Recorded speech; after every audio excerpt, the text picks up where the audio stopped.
Clasificación B. Este programa puede contener escenas de violencia, adicciones, sexualidad o lenguaje no apto para audiencias menores de 12 años. América Latina enfrenta presiones políticas y económicas externas que pueden limitar la autonomía de sus gobiernos. En Cuba, las sanciones endurecidas por el gobierno de Donald Trump dificultaron la llegada de combustible, afectando el transporte, la producción y la vida cotidiana.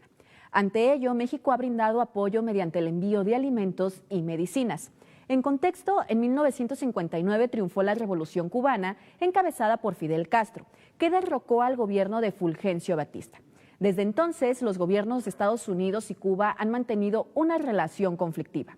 Washington ha considerado al sistema político y económico cubano contrario a sus intereses, por lo que le aplica a la isla sanciones económicas y restricciones comerciales y diplomáticas.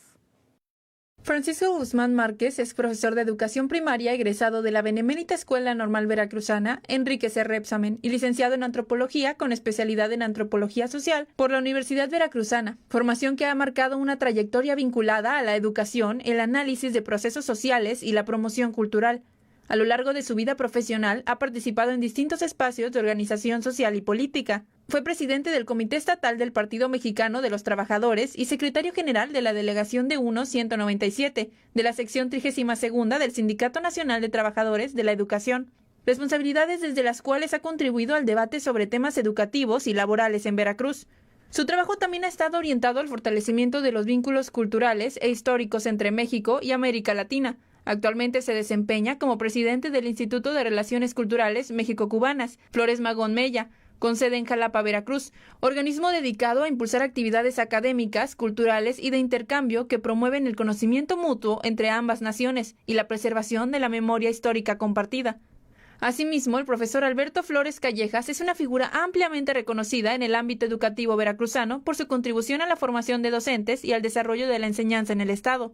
Su trayectoria como pedagogo y educador lo ha consolidado como un referente dentro del magisterio, destacando además su gestión como director de la Benemérita Escuela Normal Veracruzana Enrique C. Repsamen, institución desde la que impulsó la reflexión y el fortalecimiento de la educación en México.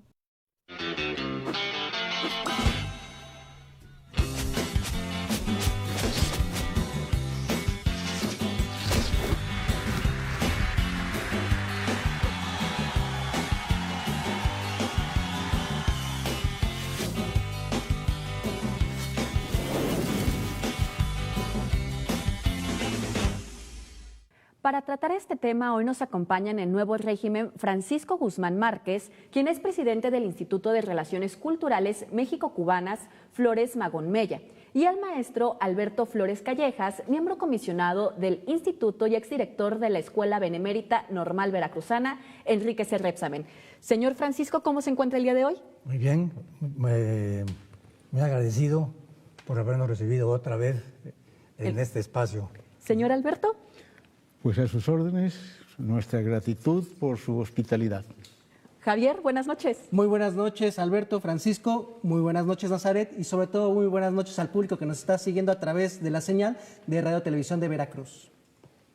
Pues el día de hoy vamos a hablar de temas muy importantes, sobre todo creo, Alberto y Francisco, para los jóvenes de Veracruz, los jóvenes de México y de América Latina, que lamentablemente dentro de lo que ha sido la disputa contra el neoliberalismo en términos educativos, se ha dejado de los sistemas en nuestros países afuera lo que es la formación cívica, la historia, la filosofía, y dentro de los acontecimientos muy importantes que tuvimos en lo que ha sido la segunda mitad del siglo XX fue la Revolución Cubana, un movimiento político, social, económico que impactó mucho en los países de América Latina y sobre todo aquí en México. Entonces, la primera pregunta que yo les haría y les pediría, por favor, en este caso, iniciamos contigo, Francisco, que nos expliques para los jóvenes ¿en qué consistió la Revolución Cubana de 1959 que en su momento encabezó Ernesto Guevara, Fidel Castro, Raúl Castro, Camilo Cienfuegos, en donde plantearon un modelo de autonomía política respecto a lo que ya se vislumbraba el imperialismo de Estados Unidos? Sí, muchas gracias. Las causas de la Revolución Cubana fueron la dictadura de Fulgencio Batista, el carácter de colonia en que vivía Cuba, en que le había ubicado el imperialismo norteamericano, que tenía una gran pobreza, faltaban muchos maestros, muchos médicos, los niños andaban descalzos, había un gran desempleo, carencia de maestros, carencia de médicos, carencia de vivienda y un régimen político que no permitía la participación política, social de los ciudadanos. No había apertura democrática para elecciones. Entonces, un grupo de jóvenes que se llama la Generación del Centenario, encabezada por Fidel Castro, el 27 de enero de 1953, organizaron una gran marcha de las antorchas que partió de la Universidad de La Habana para conmemorar el centenario del natalicio de José Martí. El centenario es el 28 de enero.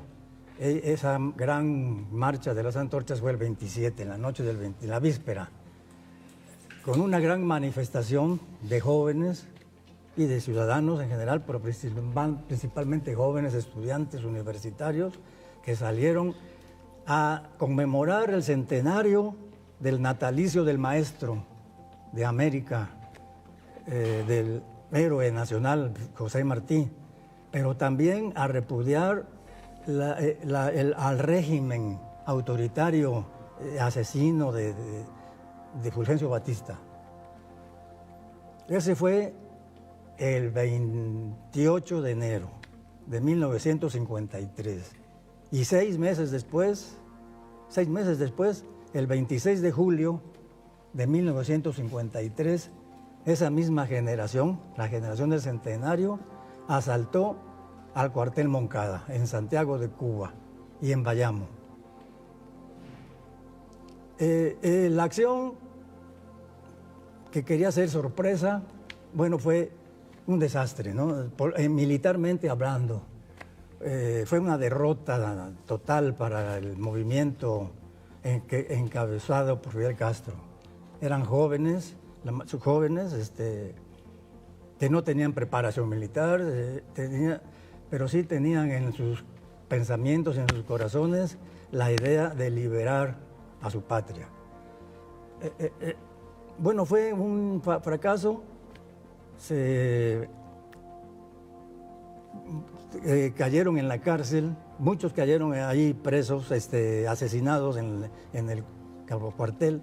Unos en pleno combate, pero otros fueron detenidos vivos y después asesinados. Fidel Castro pasó ahí con vida, pero a las pocas semanas lo detuvieron. Cuando ya iba rumbo a la Sierra Maestra, cansados, se orillaron, se acostaron, se durmieron y el ejército los detuvo, los sorprendió. Pero Fidel Castro tuvo la suerte de que no fue reconocido por el militar. Entonces lo llevaron presos en Santiago de Cuba. Se realizó el juicio, muy famoso, el juicio del Moncada. Llevaron a los presos encadenados, porque eran muy peligrosos, los jóvenes presos. Entonces se realizó el juicio del Moncada.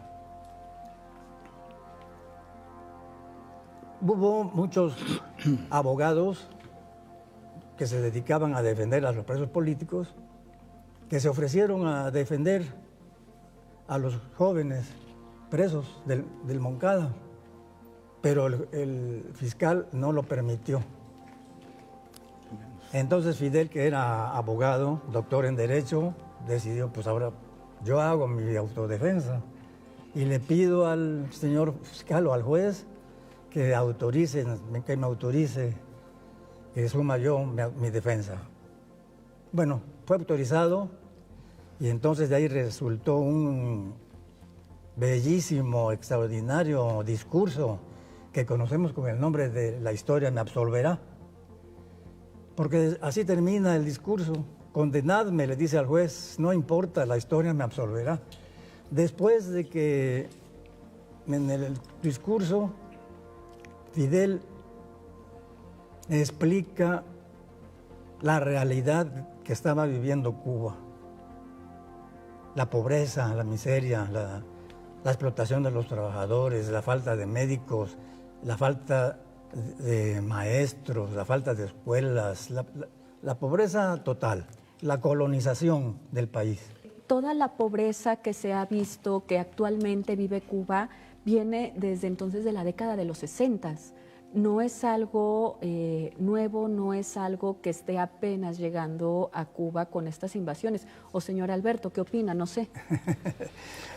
Sí. Bueno, Paco es un erudito en las cuestiones históricas y todo lo demás.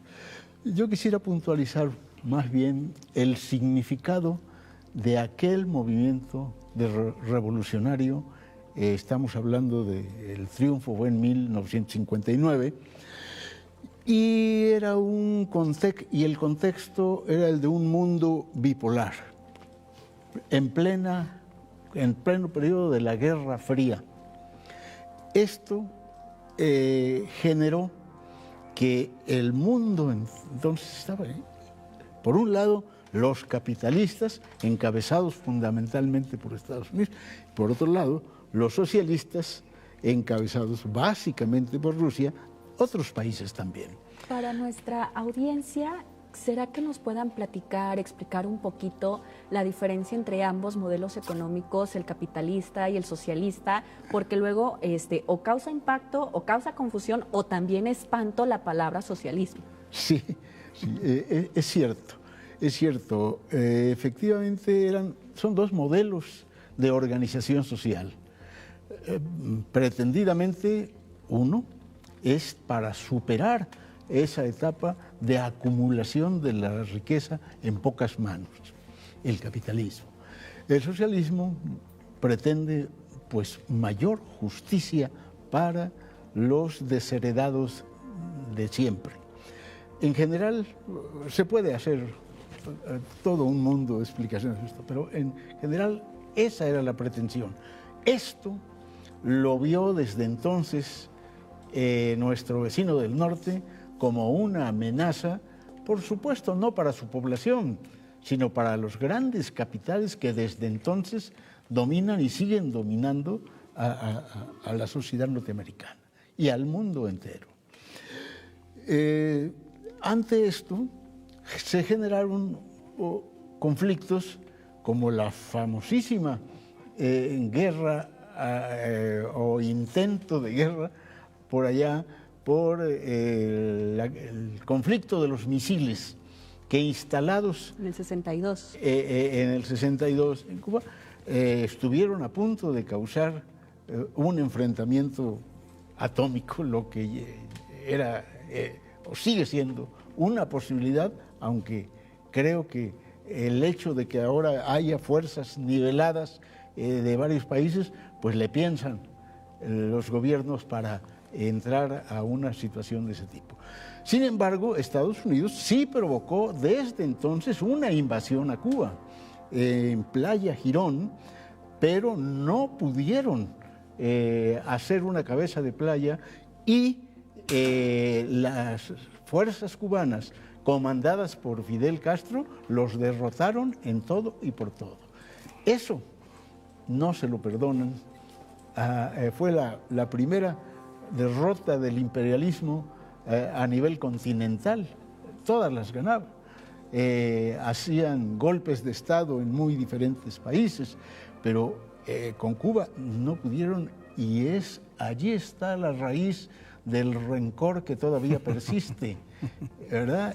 Y desde luego los intereses económicos, que es después de todo la base de todo el problema. El rencor que todavía persiste por la parte de Estados Unidos desde el 62, que no lograron conquistar o tomar las tierras de Cuba, de ahí surge la ley Helms-Burton, en donde precisamente el capítulo 3 dice que pues todavía son tierras que nos pertenecen y las reactivamos para nosotros volver a apropiárnoslas. ¿Qué opinan ustedes acerca de eso, de que Barack Obama canceló ese capítulo, pero Donald Trump decidió otra vez meterlo en la jugada? Sí, Estados Unidos ¿cómo se dice? No puede aceptar un modelo económico socialista. Entonces, trata por todos los medios posibles de borrar el ejemplo que significa Cuba, ejemplo de dignidad, ejemplo de soberanía, de democracia, de justicia social. Entonces, continúa con ese proyecto de destruir por todos los medios posibles, a la revolución cubana, destruirlos, barrerlos del mapa, ¿no? Entonces, el presidente John F. Kennedy decretó el bloqueo económico, comercial y financiero en 1962. El señor Mallory, que era secretario de Estado, ¿sí? Escribió en un documento que la finalidad del bloqueo era sembrar la desesperanza en el pueblo cubano, la pobreza, la miseria, para que se rebelara después en contra de su gobierno. Y surgieron otras leyes como la ley Torricelli y la ley Hess-Burton, que tienen la finalidad de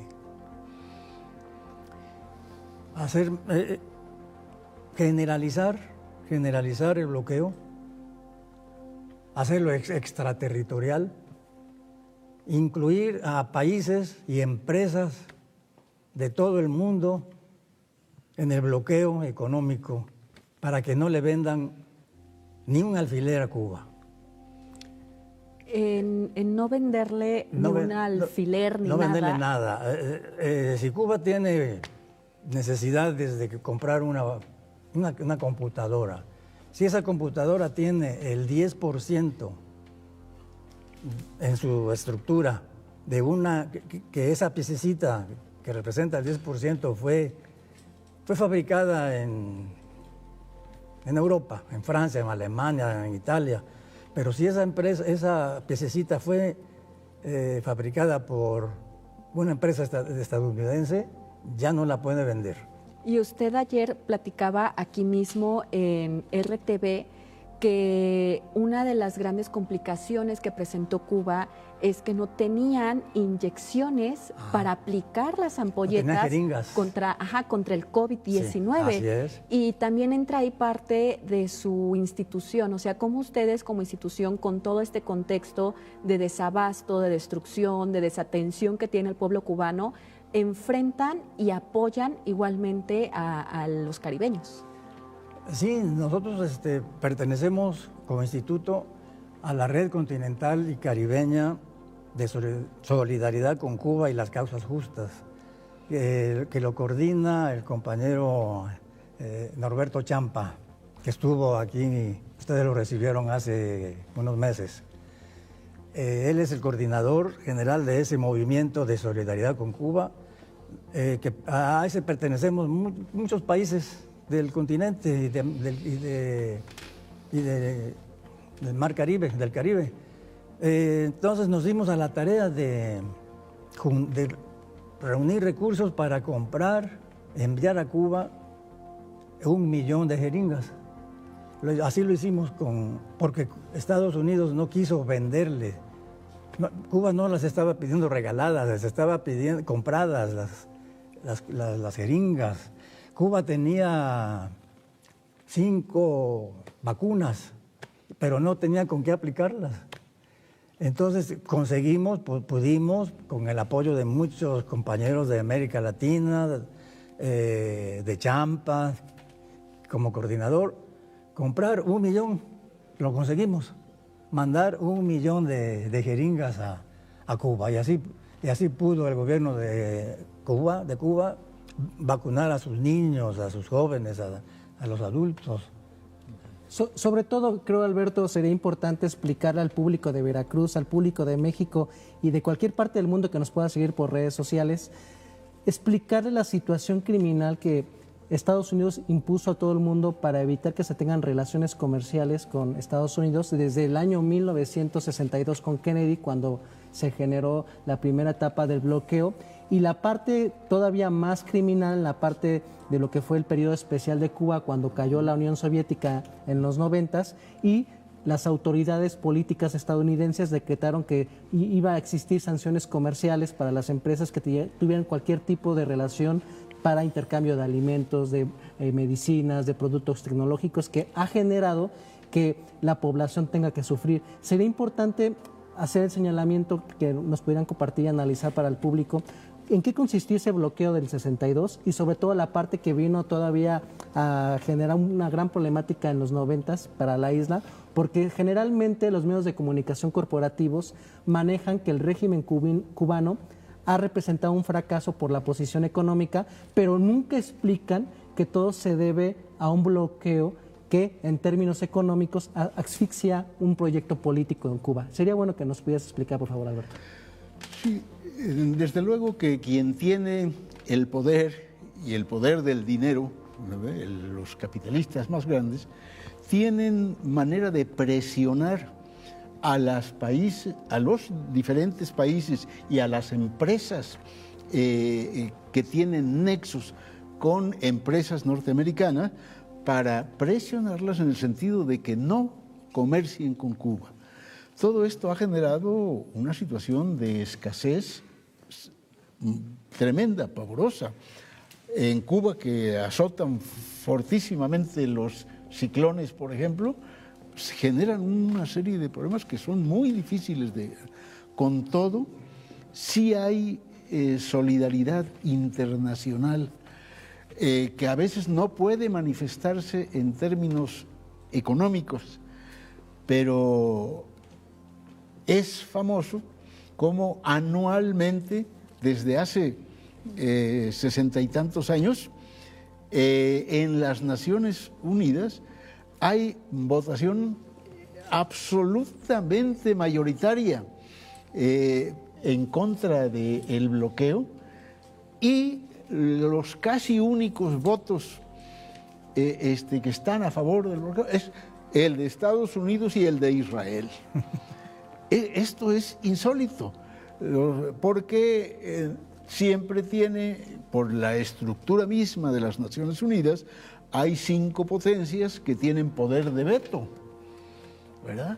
Y cualquier decisión que se tome, así sea tremendamente mayoritaria, pues con que alguno de esos 5 países, que son las 5 potencias básicas del mundo, bueno, lo veto. No se hace eso porque tienen ese poder. Es una de las formas de organización que tienen las Naciones Unidas, que es una situación absolutamente imposible de manejar, ¿verdad?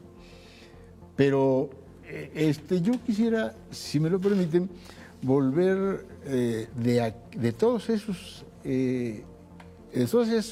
cuestiones que han venido ocurriendo durante 70 y tantos años, volver al momento actual en que las amenazas, más con este presidente norteamericano, que afortunadamente ya tiene muy mala fama en su propio país y ya se le está revirtiendo su propia situación política, pero lo que está haciendo es una amenaza directa de acabar prácticamente con Cuba, y no solamente su sistema político.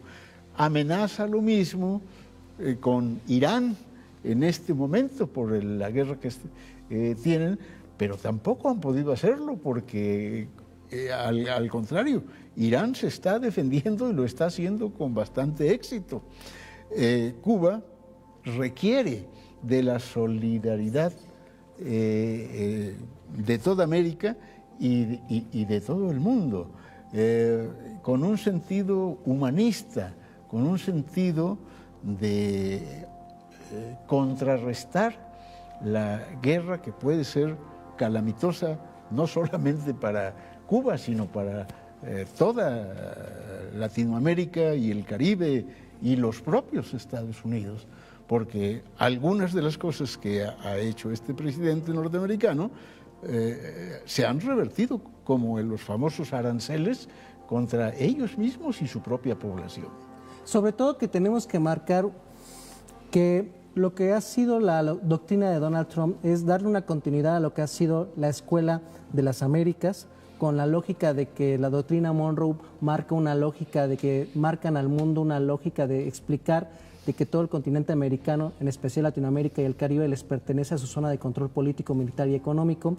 La parte de la doctrina del gran garrote, que cuando no te sometes a los intereses económicos, militares y políticos de la gran nación norteamericana, empiezan a generar situaciones de desestabilización política, intervenciones militares y, en el caso de Cuba, bloqueos económicos. Y esta parte del bloqueo económico que se generó en 1962 con la continuidad de lo que ha sido una política tanto de demócratas como de republicanos, de continuar la asfixia económica a la isla. Ahora Donald Trump le suma una parte muy cruel respecto a que le prohíbe a las empresas y a las naciones que puedan tener comercio petrolero con la isla, dejando a la situación de nuestro hermano país caribeño en una situación muy difícil, porque evidentemente paraliza la industria, paralice la generación de eléctrica para que se pueda tener este importante suministro energético para las escuelas, para las fábricas, para las actividades diarias. Llegaron a tener apagones de 20 horas por esta situación grave. Hay autores políticos que nos hacen mención de que, espero que ustedes no den su opinión, si consideran que estas condiciones podrían ser propios de una lógica de generar un genocidio para el pueblo cubano, como lo que en su momento podríamos decir que Israel hace en Palestina. En su opinión, estas medidas de este bloqueo que ha paralizado a la sociedad cubana con la parte de que no les pueden vender petróleo, ¿podremos decir que es un siguiente paso dentro de la lógica de Trump para un genocidio para el pueblo cubano? Pues de que no le faltan ganas, no le faltan ganas. Pero el pueblo cubano ha tenido una formación no solamente ideológica, sino también humanista, que no van a poder hacerlo fácilmente, pero depende mucho de la solidaridad internacional, y a los países como México, de una hermandad tradicional con Cuba. Bueno, pues para empezar, Fidel Castro y sus guerrilleros estuvieron aquí en Veracruz, y aquí se prepararon para ir a hacer la revolución. En el yate Granma salieron de Tuxpan, concretamente de Santiago de la Peña, donde hay, por cierto, un museo excelente de todo lo que ha sido esa relación México. Esa es una de las razones, y muy poderosa, para que en Veracruz y en México en general nos sintamos muy obligados para con Cuba. Han sido ellos también tremendamente solidarios, protegieron a Madero, recibieron a Juárez en su momento. En fin, hay lazos históricos importantísimos. Por favor. Sí, yo quiero agregar algo sobre las agresiones económicas de todo tipo y militares contra Cuba. Hoy amanecimos con la noticia de que Estados Unidos prohibió que se usen en Cuba las tarjetas bancarias de Visa y Mastercard para hacer transacciones económicas. se está cerrando, se sigue cerrando el comercio, las relaciones comerciales. Ahora son las tarjetas Mastercard y Visa que ya no se pueden usar a partir del mes de junio. Es noticia de hoy. En el tema de las acciones extraterritoriales, de que se mete en otro país, de que hace políticas, impone sanciones a otros países cuando no es el suyo propio, ¿cómo actúa la ONU frente a esto? Porque Estados Unidos dice, yo lo hago para proteger mi moneda, para proteger el dólar, pero se pasa trayendo a diversos países con los que les impone sanciones económicas, sanciones comerciales, sanciones diplomáticas, etcétera. ¿La ONU qué hace cuando la ONU, todas las recomendaciones que hace anuales no son vinculantes? Nada más son como, les sugiero que hagan tal cosa. Pues sí, ¿Ustedes qué opinan? No, pues no hace nada. Ya lo sabemos. Pues los pueblos tienen que, y las naciones, los gobiernos tienen que analizar el asunto y crear otra, sanear la ONU o crear otra organización. Desafortunadamente, todo se ha resuelto de manera violenta. La ONU no resolvió, no funcionó para lo que se creó. Allá en el año, ¿qué? 45. Entonces los pueblos tienen que buscar, los pueblos siempre buscan y encuentran soluciones. Aquí está dominando la cuestión económica y el problema político, el hecho de la lucha por la hegemonía, la lucha por la hegemonía de las potencias. Y Estados Unidos, particularmente Trump, está desesperado porque su hegemonía se le está acabando. La hegemonía en América Latina se le vio mermada por el triunfo de la Revolución Cubana, porque tuvo una influencia política en la revolución ideológica muy fuerte. Sobre todo en los jóvenes surgieron varios grupos guerrilleros, en Centroamérica principalmente, por influencia de la Revolución Cubana. Eso mermó la hegemonía. Y está desesperado porque tiene una deuda externa grandísima. La deuda externa de Estados Unidos es varias veces mayor a su presupuesto de gobierno. Y ahora quiere que nosotros, los pueblos, le resolvamos ese déficit económico que tiene interno. Entonces, por eso acude, como siempre, a la violencia, a la lucha, a la invasión, a la agresión. No encuentra otra salida. El imperio tiene que hacer la guerra para que su industria armamentista subsista.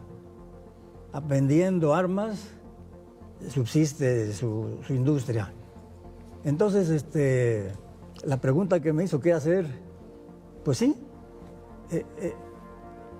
es muy complicado, porque además parece que ahora la situación de conflictos se quiere resolver amenazándose entre ellos a ver quién aprieta primero el botón para que volemos y no nos demos cuenta si vamos a dónde vamos a dar.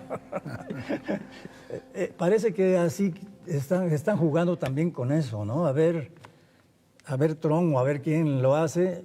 Si tú me haces eso, yo te mando una bomba, un misil, ¿no? Es realmente triste, ¿no? Preocupante que estemos en esta situación. Estamos amenazados todos, toda la humanidad está en peligro, está en riesgo. La humanidad no está en peligro. Cuba, México, Irán. No. Es la humanidad la que está en riesgo, la existencia de la humanidad. Si en un momento dado las naciones no se ponen de acuerdo, bueno, ahí va. Y vamos a desaparecer. Ese es el riesgo, ¿no? Y pues yo puedo pensar que puede caber en alguien la prudencia, ¿no? De algunos países que se pongan de acuerdo para que se pare la guerra, para que haya paz. Ese es el objetivo también de nuestra presencia aquí, hacer un llamado a la paz en el mundo, que no haya guerra, hacer un llamado a la ciudadanía, a los jóvenes, a los sindicatos, a los maestros, a toda la ciudadanía, a toda la población. Vamos a ganar la calle, vamos a salir a exigir que queremos paz, a explicar que queremos paz, que ya no queremos guerra. También ese es uno de los objetivos de estar aquí.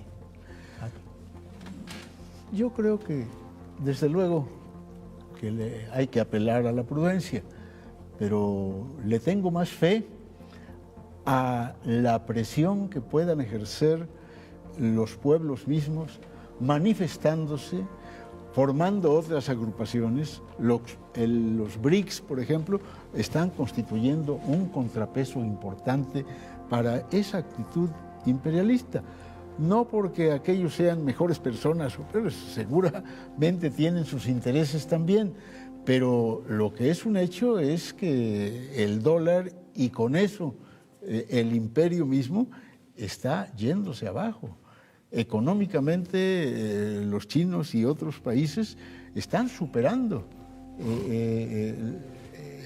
a los Estados Unidos, y en una desesperación tan evidente como lo apuntaba el maestro Francisco, pues efectivamente es importantísimo crear conciencia, y eso nos corresponde a los organismos como el nuestro, a las entidades de comunicación como la de ustedes, a las escuelas mismas, en fin, una creación de conciencia respecto de lo que puede significar el que avance esta escalada de violencia. Sobre todo en la lógica de que estamos viendo una escalada de gobiernos de derecha que están llegando a Latinoamérica, la formación de nuevas agrupaciones políticas que se están organizando para tumbar gobiernos progresistas. El Escudo de las Américas es un claro ejemplo de cómo Donald Trump está aglutinando a Argentina, a Bolivia, a Ecuador, a Honduras, a El Salvador, y que dentro de lo que es la libre determinación de los pueblos que pueden elegir su propio esquema de gobierno y que pueda existir solidaridad, generalmente los gobiernos de izquierda son los más solidarios y respetuosos de las formas de autodeterminación de nuestros países hermanos. Tenemos el caso de que, por ejemplo, aquí en México, la presidenta Claudia Sheinbaum, en Brasil, Luis Ignacio Lula da Silva, en Colombia, Petro, han mostrado siempre un carácter firme en lo que ha sido su ejercicio de poder político en sus países, una crítica seria respecto a cómo se está haciendo esta lógica de bloqueo criminal hacia nuestro país hermano Cuba, y ahora con la parte de que ya no les pueden vender petróleo, con la amenaza que si lo hacen va a haber sanciones de la principal potencia económica, que es Estados Unidos, pues ha habido alternativas en donde los gobiernos y los pueblos tratan de dar la oportunidad de apoyar al pueblo de Cuba. Por ejemplo, en el caso de México, la colecta que invitó a hacer el expresidente López Obrador, el apoyo que está brindando la presidenta Claudia Sheinbaum y organizaciones como a las que ustedes pertenecen, en donde tratan de organizar estas formas de apoyo para el pueblo cubano y invitar a los sectores de la población de México que sepan esta situación en su papel, cuál es el papel que debe tener en su percepción la sociedad respecto a cómo pueden apoyar al pueblo cubano, porque a veces la impotencia de saber que tenemos una poderosa nación como vecina que genera todo tipo de medidas de presión económica y militar para no poder ayudar a un pueblo hermano. ¿Qué puede hacer la sociedad civil? ¿Ustedes cómo contribuyen a poder colaborar con Cuba? Bueno, creo que hay 1000 formas y que se están haciendo. El propio gobierno de México ha enviado varios buques con toneladas de petróleo. Ha habido ya varias colectas de diferente tipo, a veces hasta de alimentos y cosas muy elementales para la subsistencia. Quiero decirles que sí hay esperanza, sí hay fórmulas de convocatoria como para las que se están planteando. Paco les va a hablar de una manifestación que por ahí se está gestando todavía, y salir a la calle y presionar. Pero les debo decir algo más, que me da especial gusto conocer a mis entrevistadores, porque están bastante jóvenes. Gracias. Bastante jóvenes, y se les nota una clara formación social y humanística. Eso es, me parece, algo que debe cuidar mucho, no solamente el canal del que ustedes forman parte, sino los medios de comunicación en general. Felicidades. Muchas gracias. Y sabe que yo creo que la formación o la percepción humanista debe ir más allá del partido político o del canal RTV en este caso, sino que todas las personas nos entendamos como seres humanos y nos apoyemos como tal, como seres humanos, para formar una hermandad. Vamos a tener diferencias en ideologías, en pensamientos, en posturas, hasta el color favorito o animal favorito que todos podamos tener. Pero al final de cuentas somos seres humanos y vivimos en un mismo planeta, y creo que es necesaria esa visión para poder convivir en paz y armonía, que tanto se requiere ahorita, que ya lo comentaban. Estamos a una persona desquiciada, lo voy a decir así, de apretar un botón y mandarnos a todos a volar, literalmente. Pero platíquenos, ¿cuál es el proyecto que se está gestando? Sí, el proyecto es la organización. En eso queremos terminar, la organización de la sociedad. Queremos visitar sindicatos, escuelas, tener una reunión, primero con poquita gente, con amigos, conocidos,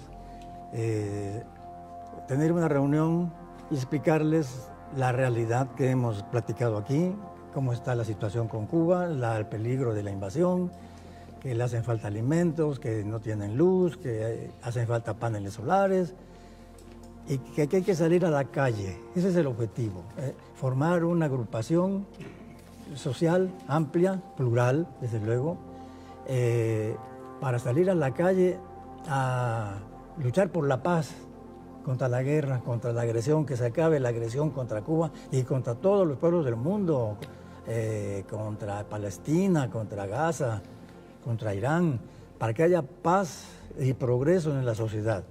Ese es el objetivo del propósito que tenemos ahorita. Ya iniciamos la búsqueda, tenemos que buscar, hacer contactos con personas, con grupos, alumnos, estudiantes, líderes sindicales, y lograr una reunión de organización, ¿sí? De organización de un movimiento social para salir a la calle en apoyo a Cuba. El objetivo es ese, apoyar a Cuba, que tiene muchos problemas, ¿sí? Ya lo vimos, carece de petróleo, carece de energía eléctrica. Bueno, yo creo que el mejor analista de la situación es un pobre cubano, ¿no? El que está viviendo en carne propia su situación de pobreza, de que no tiene luz para estudiar. Los jóvenes estudiantes tienen que buscar los horarios pendientes, a ver a qué horas puedo consultar la computadora para hacer un trabajo. Entonces, los médicos, los enfermos en Cuba, que son miles que están enfermos, que están esperando ir al quirófano de enfermedades graves. Los niños en las escuelas, los niños enfermos, hay pacientes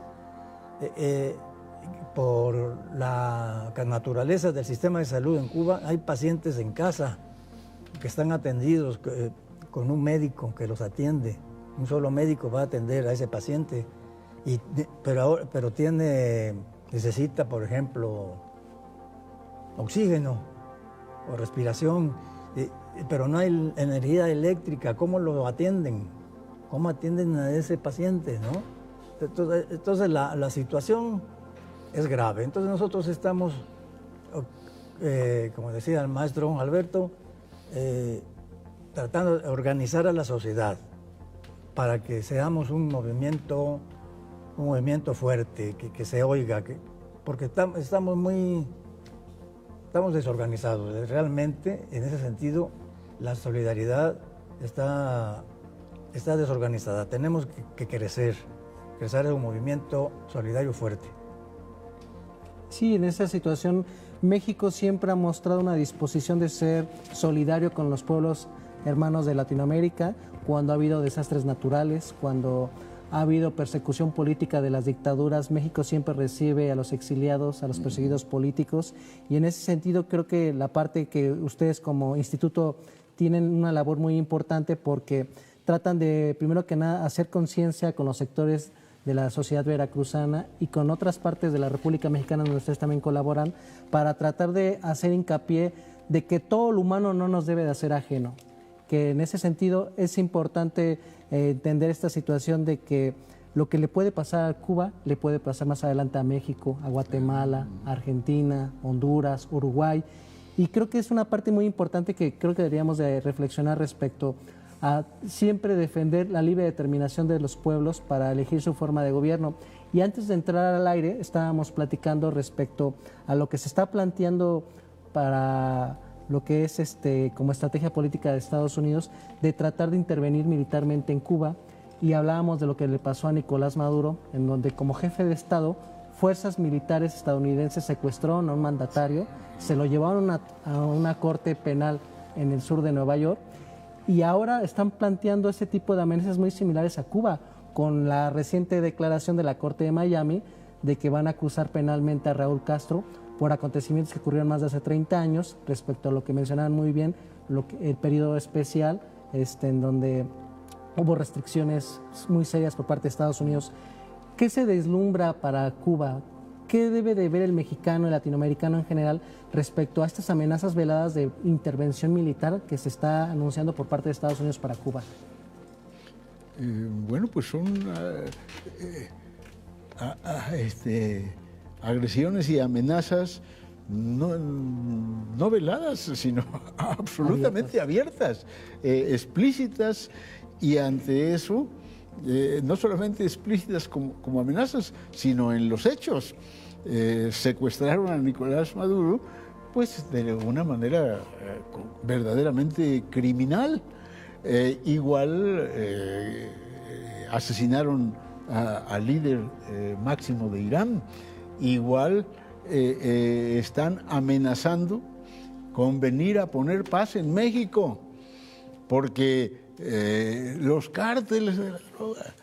Y bueno, afortunadamente han encontrado una respuesta muy adecuada por parte de nuestras autoridades, especialmente de la Presidenta de la República, para que, un momentito, señores, cooperación sí, pero intervención bajo ninguna circunstancia.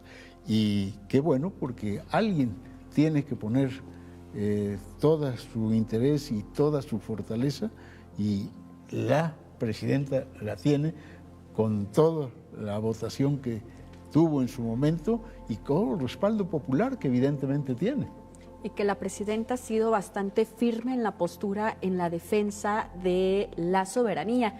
Y les tengo una muy mala noticia, los tiempos en televisión son súper cortos, pero ¿algún mensaje que ustedes gustarían decir a nuestra audiencia, a los veracruzanos, para despedirse?